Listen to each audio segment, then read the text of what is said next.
Now we will see what do you mean by the terminal voltage of a cell. Now look at this figure. Now the same cell, now you see over here I have connected one resistance. Okay, one resistance is connected across the two terminals. Now this is a closed circuit.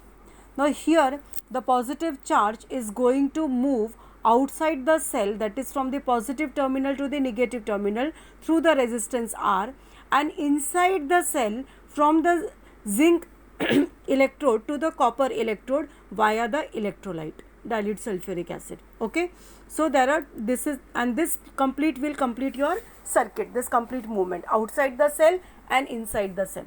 So you understood, the movement of the charge is going to be outside the cell through the resistor and inside the cell through the electrolyte, and then we will say that the complete circuit is done.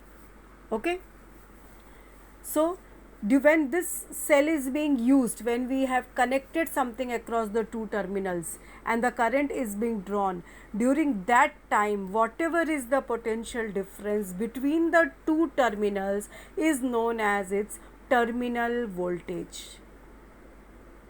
Okay, understood the difference between EMF and terminal voltage?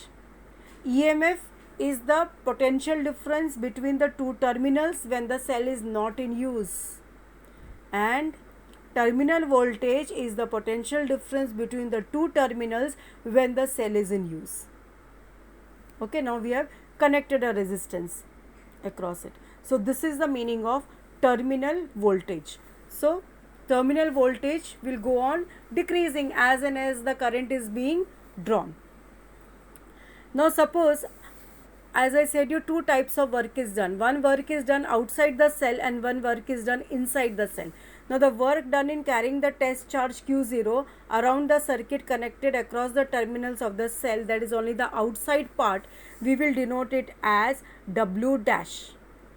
Then and the terminal voltage is always denoted as capital V and the symbol is volt. So capital V will be equal to W dash upon Q0. Okay.